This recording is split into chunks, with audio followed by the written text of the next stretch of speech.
E aí, pessoal, beleza? Então vamos seguindo agora com mais um indicador que nós vamos estar trabalhando o cálculo, que é o cálculo do OEE, Eficiência Global do Equipamento.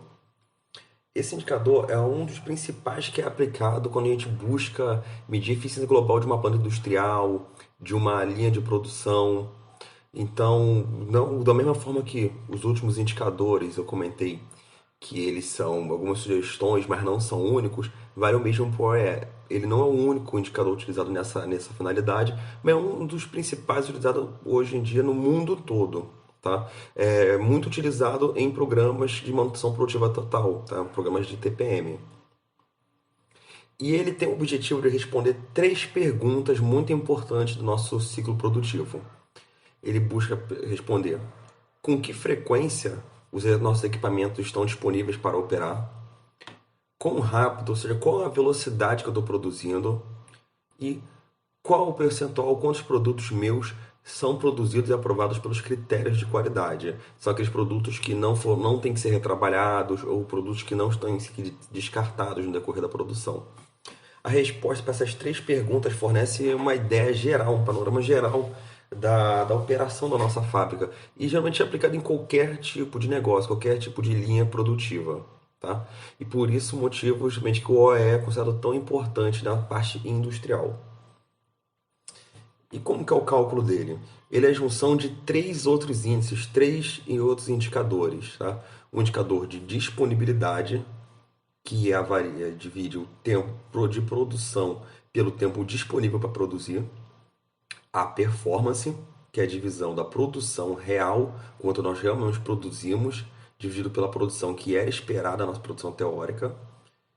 E a qualidade, que é a quantidade de produtos bons, dividido pela quantidade total que foi produzida, seja de produtos rejeitados, seja de produtos aprovados. Tá aqui, ó. A disponibilidade reflete justamente a primeira pergunta. Quais eventos afetam o tempo disponível? A performance relaciona a velocidade real que eu estou produzindo com a velocidade que eu deveria estar produzindo. E a qualidade, o percentual de produtos fabricados dentro de parâmetros mínimos de qualidade. E para ter uma ideia em panorama, como que funciona essa divisão dos tempos e das quantidades, não é? Seria como se a gente considerasse um tempo total, ou também conhecido como tempo operacional, que é equivalente ao tempo que a nossa fábrica está aberta. Desse tempo total, temos determinados horários que nós não vamos acabar produzindo, que são horários que não são de responsabilidade nem da produção nem da manutenção, ou ainda são as paradas planejadas, como refeição, almoço, tempo de setup. E aí, descontando esse intervalo, nós temos o tempo programado realmente para produzir, que é o tempo disponível, ou seja, o que eu tenho disponível de tempo para realmente produzir.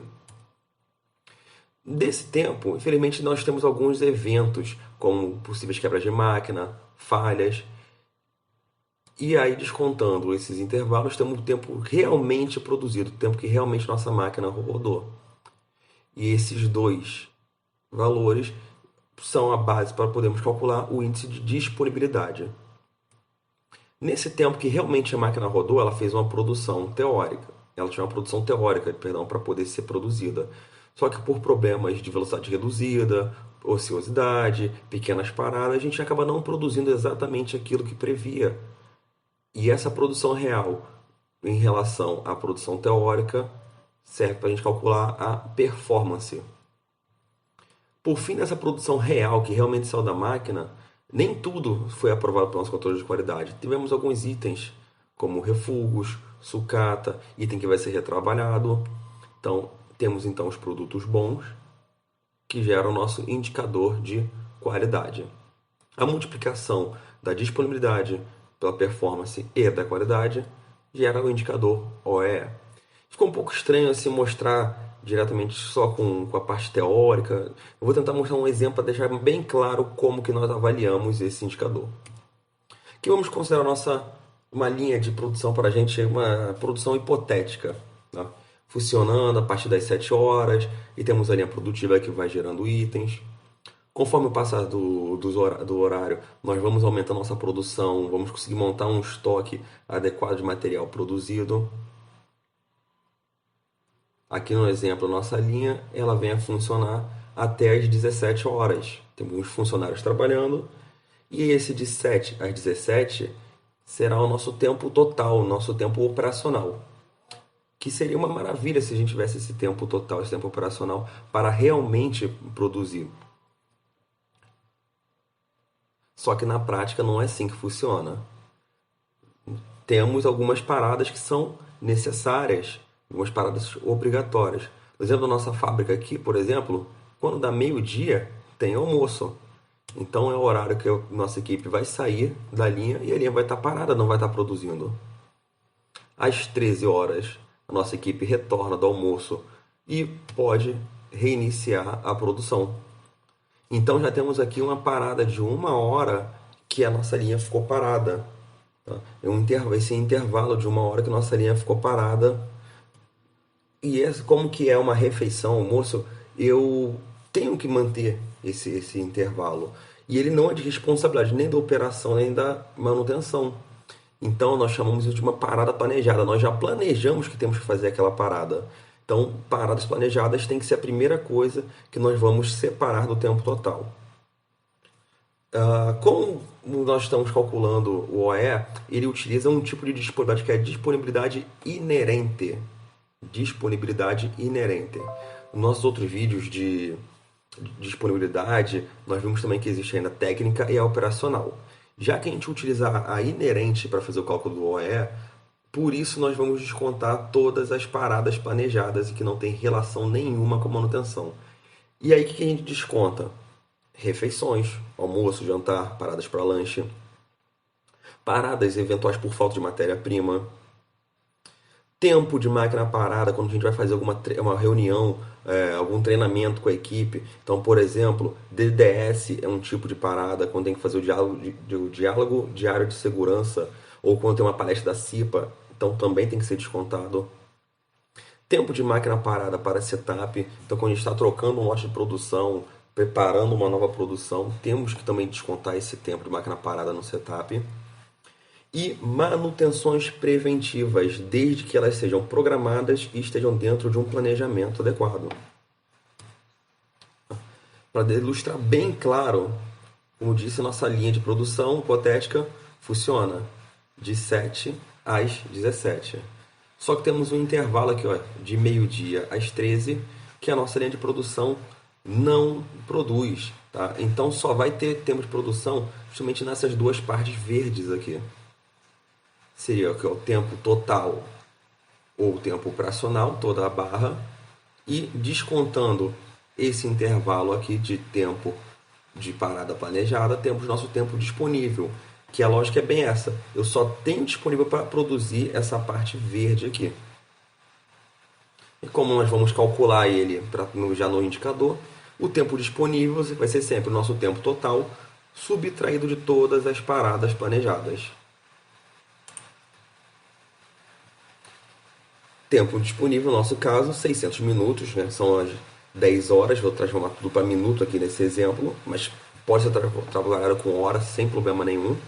Vou ter 600 minutos menos 60 minutos de almoço, então o nosso tempo disponível é 540 minutos. Voltando para a nossa linha de produção, nós temos essa produção de 540 minutos produzindo. Só que a gente não vai conseguir produzir sempre, porque pode ter algumas coisas eventuais. Nosso exemplo, 10h40, tivemos uma falha na produção, uma quebra. Então, por conta disso, temos que entrar em manutenção. E essa manutenção para voltar, para reparar nosso maquinário, durou até as 11h15 da manhã. Então, de 10h40 às 11h15, tivemos um intervalo por parada por falha, ou ainda paradas por manutenção corretiva não planejada.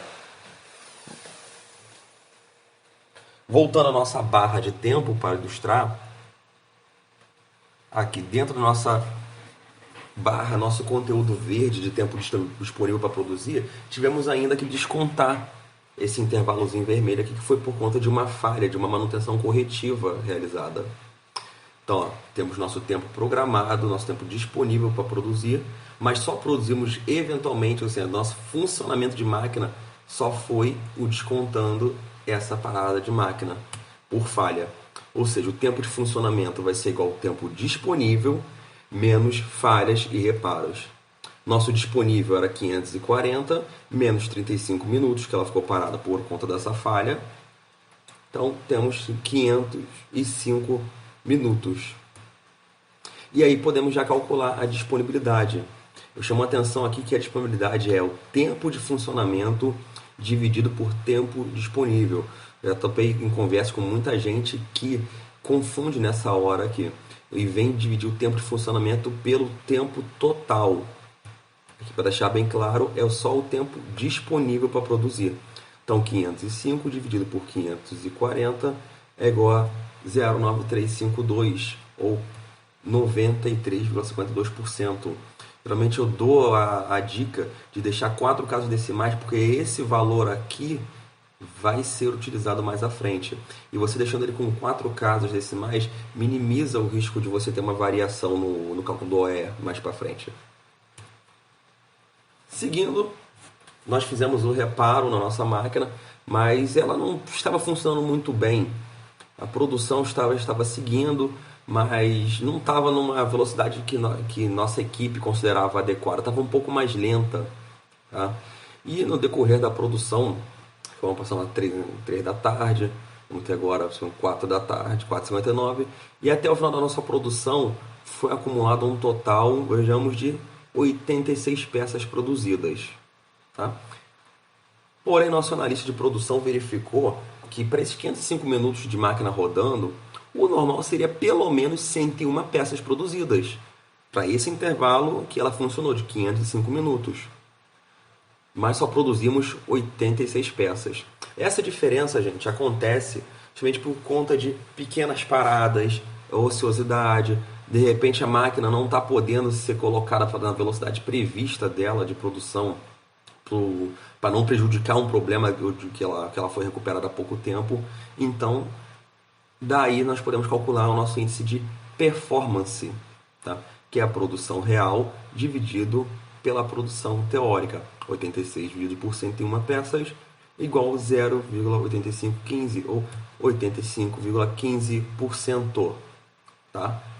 Vamos notar que a performance ela considera o total que nós produzimos realmente, e essa, como eu disse, isso vai mudar conforme a velocidade de produção. Tá? Então, caso de repente o texto apareça para a gente a velocidade, não vai ser necessário transformar em produção por período. Isso eu já topei em vários casos também. As pessoas vai pegar para fazer uma conta maior que não é necessária.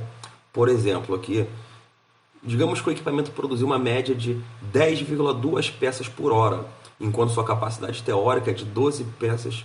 Aqui tem um pequeno erro, tá, gente? Ignora esse aqui por minuto, é 12 peças por hora aqui, tá?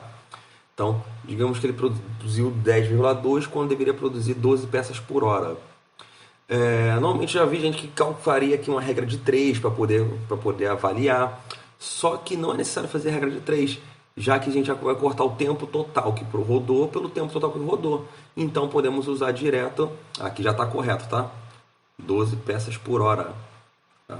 Então já podemos utilizar 10,2 dividido por 12, e assim temos 0,85. Aquela questão que eu falei anteriormente sobre as casas decimais, aqui já está mais um exemplo.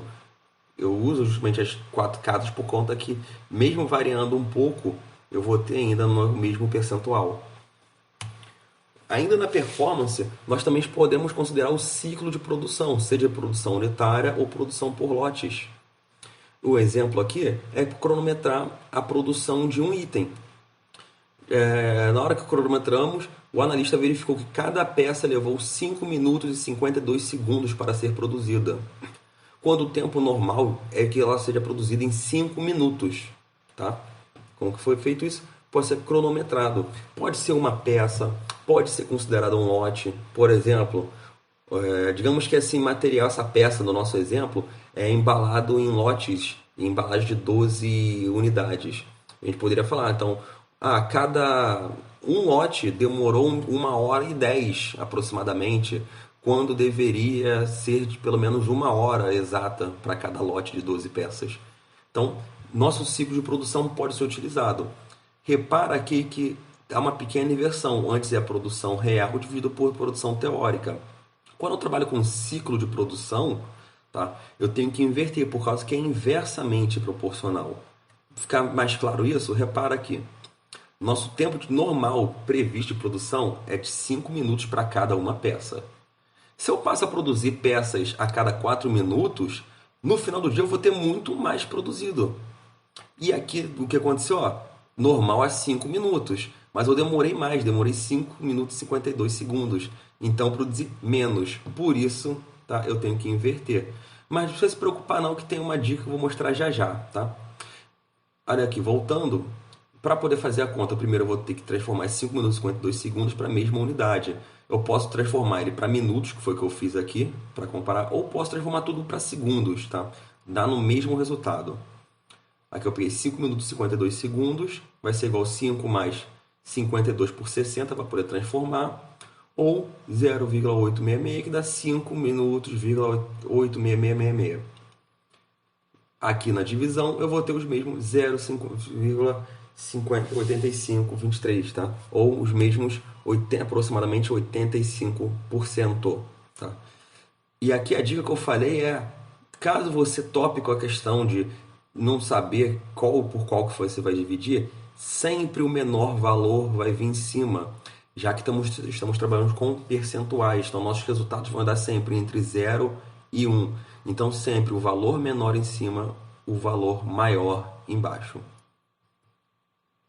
Seguindo a nossa linha de produção, como a gente viu, não conseguimos produzir as 101 peças, produzimos só 86 peças. Só que no decorrer da produção pode ocorrer de vir alguma peça que não esteja adequada, não esteja nos padrões esperados, fora dos padrões de qualidade. Aqui temos exemplo de algumas peças que foram rejeitadas pela inspeção de qualidade.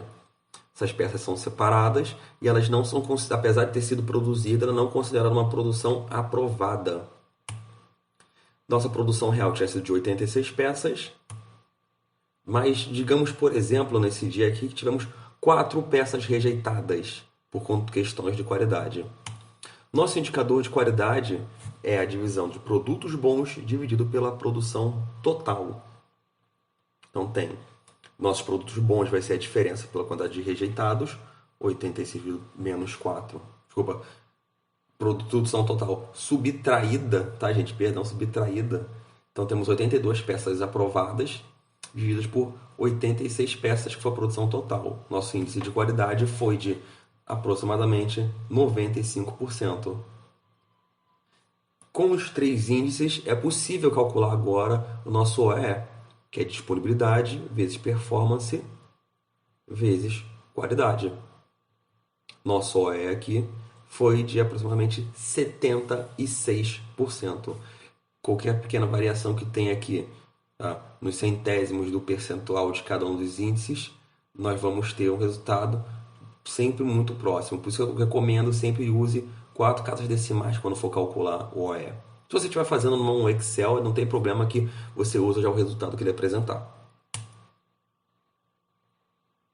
Aqui um exemplo, tá? Para fixar bem o entendimento. Se você está estudando esse conteúdo, está estudando essa matéria, recomendo que você dê um pequeno pause agora nesse vídeo e tente fazer esse exercício. Logo em seguida eu vou estar apresentando os resultados. Você estava fazendo, acompanhou, fez o pause, vou retornar agora já com os resultados, como que seria a resolução dessa questão. Aqui temos uma linha de produção de chinelos que funciona de 7 às 17, com 1 hora de almoço, 2 paradas para lanche. Tivemos uma falha mecânica que deixou a máquina parada por 1 hora. Olha aqui, ó, a velocidade está em metros por minuto. Eu não apresentei quanto foi a produção real e teórica, nesse caso aqui, para performance, mas apresentei que para qualidade, ó, quando essa velocidade foram produzidos apenas 900 pares de chinelo, dos quais 18 pares foram rejeitados pelo controle de qualidade. Com base nesses dados, vamos calcular o OE. Primeiro, a gente começa com um tempo total, que é o tempo de empresa aberta. Tá? Caso 600 minutos, Depois, nosso tempo disponível, onde eu vou parar vou tirar todas as paradas planejadas, tá? 600 minutos menos 60 do almoço, menos 30 minutos dos dois lanches. Tempo de funcionamento 510 menos 60, ela funcionou exatamente 450. E esse 60 aqui da onde é justamente a nossa falha mecânica, que deixou a máquina parada por 1 hora. Sim, a disponibilidade pode ser calculada. 450 dividido pelo tempo disponível. Olha aqui, tá até os três para deixar bem claro. Disponibilidade sempre. Funcionamento dividido pelo disponível. A performance, eu não tenho que transformar essa velocidade, fazer uma regra de 3 para poder tentar achar qual a produção teórica. Eu posso usar a velocidade real de produção com a velocidade teórica esperada, 0,75. E a qualidade, diz aqui no texto que foram produzidos nessa empresa de chinelos 900 pares, dos quais 18 foram rejeitados pelo controle de qualidade. Então, bons, eu tenho aqui a diferença, 882 dividido por 998. Sim, temos o nosso E, que é o produto dos três índices, ou 64,85, ou 64,85%, ou temos aqui cada um dos nossos indicadores. Disponibilidade 88%, performance 75%, qualidade 98% e o OE, por fim, 65%. Aqui, já finalizando, dois conceitos, algumas dicas de quem vai estar aplicando já a avaliação do OE, como é possível melhorar essa eficiência do seu equipamento, a eficiência da sua linha de produção. Para trabalhar no indicador de disponibilidade, já se caso seja o que esteja mais baixo, você pode estar trabalhando reduzindo quebras, atuando para melhorar sua manutenção de maquinário, para reduzir quebras, e também trabalhar em questões de muitas mudanças em linha. Tá? Aí vai envolver de você ter mais tempo disponível e, consequentemente, melhorar seu indicador. Performance. Tá? Você trabalha em treinamento para reduzir ociosidade, pequenas paradas e redução de velocidade do seu maquinário. E pode ser, inclusive, tanto de treinamento de equipe, quanto se o maquinário precisar de alguma manutenção para poder funcionar em velocidade adequada. Por fim, qualidade é atuar para evitar defeitos e retrabalhos e queda no rendimento da sua máquina. E para finalizar, isso aqui eu acrescentei nesse momento, nesse vídeo, é uma dúvida que muitas pessoas me perguntam. Mas o que seria um ideal? O OEE vai te ajudar a ver como que está em forma de comparação dos períodos diferentes. Mas o que seria um OEE ideal? Diversas pesquisas apresentam uma média de 60% nas indústrias do mundo. E outros estudos ainda apresentam que indústrias em nível mediano variam entre 40% a 60%. Menos que 40% está muito ruim, está muito baixo o OE. E uma meta a ser alcançada, ser direcionada, é buscar 85%, ou seja, acima da média, entre 60% e 85%, são empresas assim, em nível considerado bom. O ótimo é buscar 85%, que é o padrão MCM, manutenção de classe mundial. Esse 85% aqui vem de uma disponibilidade pelo menos maior que 90%, uma performance maior que 95%, maior ou igual a 95%, e a qualidade maior ou igual a 99,9%. Isso aqui não é nem à toa essa qualidade aqui, que ela vem justamente do padrão de 6 sigma de trabalho, que dá uma qualidade de produtos de 99,9%. Ok? Então, beleza, gente. Esse aqui foi o nosso exemplo. Espero que tenha dado para compreender melhor esse indicador, certo? Forte abraço aí e bons estudos a todos.